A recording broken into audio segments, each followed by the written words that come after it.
Yo guys, Mystic here, and today we're going to be telling you 10 tips and tricks for surviving in 7 Days to Die.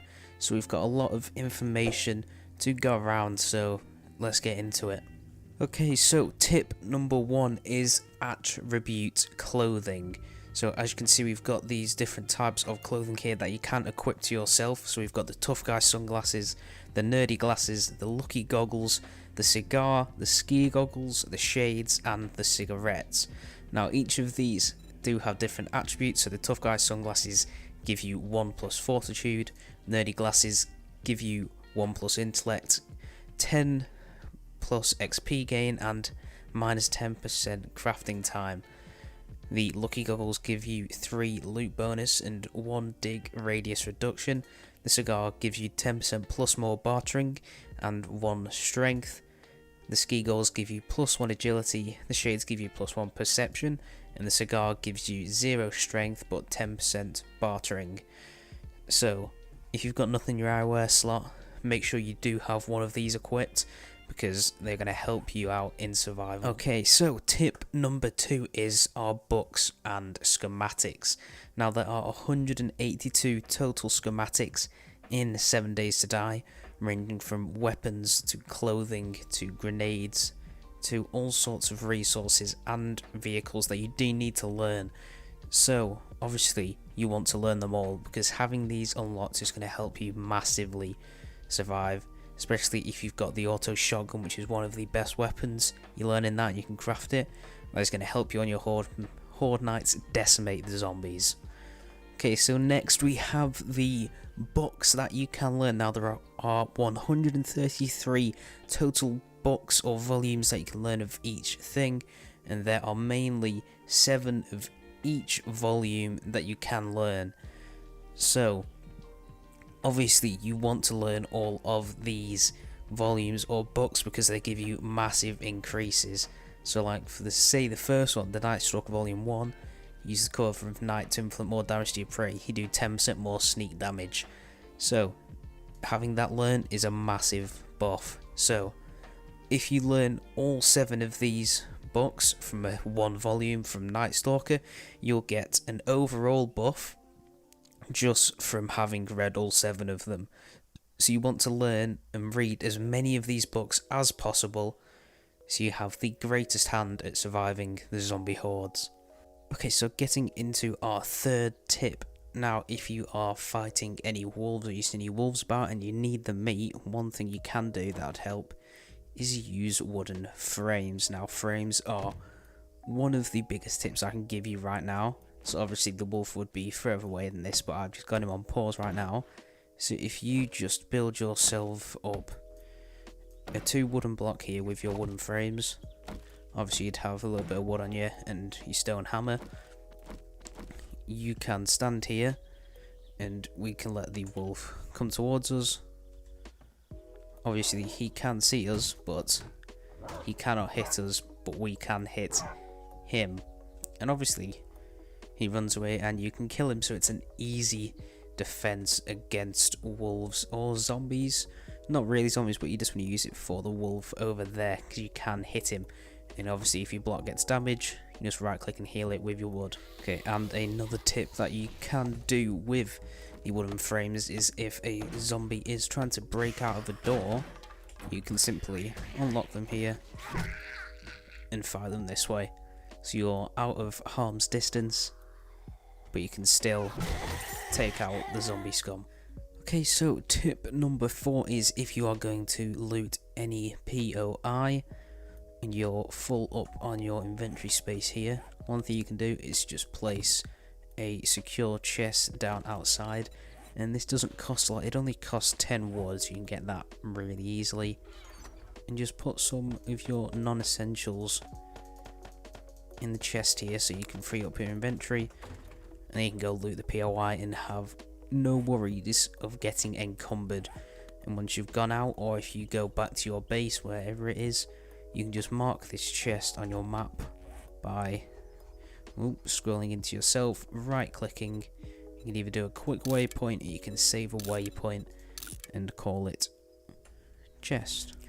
And tip number 5 is when you are going to loot POI, if you check in your inventory and you have any things that can be scrapped down into a certain iron, brass or lead, scrap it down if you're not going to use it, because yes, you do get it at a loss, but you can free up your inventory space by just having a whole load of iron instead of a whole inventory full of different items that you're not going to use.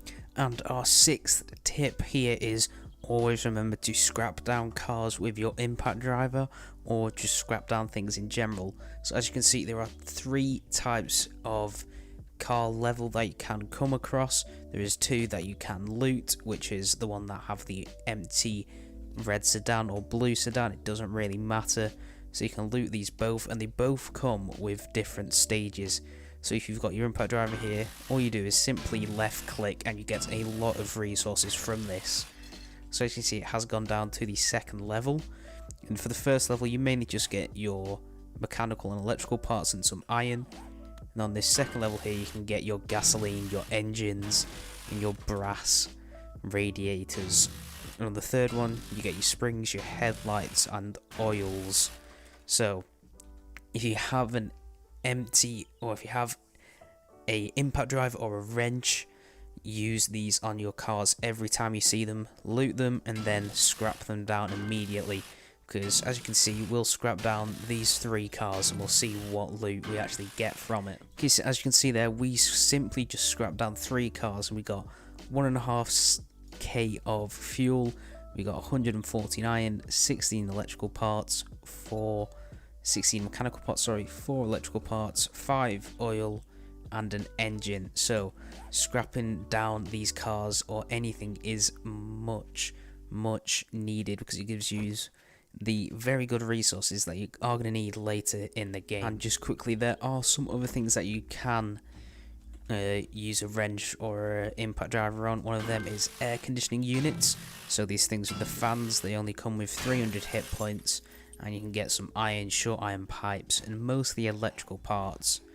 And if you also, what you can do is you can scrap down these lampposts. Some of them give you forged iron, some of them give you forged steel. I think it's these lanterns with the curved tops that give you the forged steel that you need. Okay, so going on to our next tip. So if you start any clear quest, one thing you can do is clear out all the resources and the loot inside. So if we go and get the best loot in the house real quick, I will show you what happens when you restart the quest. Okay, so if we come in here and loot the reinforced chest, the weapons bag, the medical supplies and the garment bag here, and let's go and restart the quest real quick. Okay, so if we go in here and click E on the start a quest, as you can see the grass gets cleared, and if we come in, all the toolboxes and stuff is lootable again. So if we go back in the house and go to the best loot spot, let's just get in real quick. I know you wouldn't be able to do this in real life, but if we go in here, go back to the loot, as you can see the reinforced chest, the weapons bag, they are all lootable again. So when you are doing clear quests, make sure to go and loot the house before you start the quest. Okay, so next tip I have for you guys is the percentage boost perks, and by this is what I mean. So if you go into our perception tree here, we have Lucky Looter and Salvage Operations. So if we go into Lucky Looter, as it says, you'll find better loot with every perk level, but you've got a slim chance to find better loot, adds 5% to your loot bonus for containers that you open personally. So if you get this all the way to level 5 Lucky Looter, you roll a dice and the tie you're on a roll and the dice are loaded, adds 25% to loot bonus. So at the start of the game this isn't going to matter too much because your game stage is so low that the percentage bonus isn't that high. Once you get later into the game and your game stage gets higher, these perks become a massive bonus because it's adding 25%. So if you were on game stage 100, you'll be on, actually your loot will be on game stage 125 because you're getting that extra 25% bonus. Same with salvage operations. If you get this to master scavenger, you will deal 50% more damage, harvest 100% fast, and gain 100% more resources with a wrench, ratchet, or impact driver. So if you're scrapping down the cars like we had in one of the older tips, you'll get a lot more loot from them. Our next tip is to do with the bicycle. Now, at the early stage of the game, the bicycle is a major help for getting around if you are looting or doing any trips. So, as you can see, if you just hold down the W key, you're doing a slow kind of biked run, but if you hold sprint, you're using stamina, but you go a lot faster. Now, a tip to using the bike is if you hold down shift and just spam the W key. As you can see, you're going at the sprint speed, but you're not using up any of your stamina whatsoever, so you can get around a lot faster without the stamina cost. Okay, and our last and final tip is the trader firearms that you can purchase for very, very cheap. Now, at the very start of the game, it is hard to get your hands on a pistol, a hunting rifle, an AK-47, but if you go to the traders, normally they will have one in their secret stash only for 400 jukes. So if you do one buried supplies for them, let's say, you will get that instantly and you'll be able to buy a hunting rifle and have a firearm very, very cheap at the start of the game. So this is very worth it to go to the traders and look if they've got anything in the secret stash or in their weapons, because as you can see, they've got a steel sledgehammer here for 560 jukes, and look at that damage that you can do to the zombie scum. Now, if you've got into this far of the video, I'm going to share one last bonus tip with you. So this is for any creators out there. If you want to do your own 7 Days to Die playthrough and you want to do some good thumbnails, one thing you can do is, if you are in the creative mode or you have cheat mode on, you go into your debug menu. So let's start this again. You type in DM and it will turn the debug menu on, allowing you to fly, have God mode on.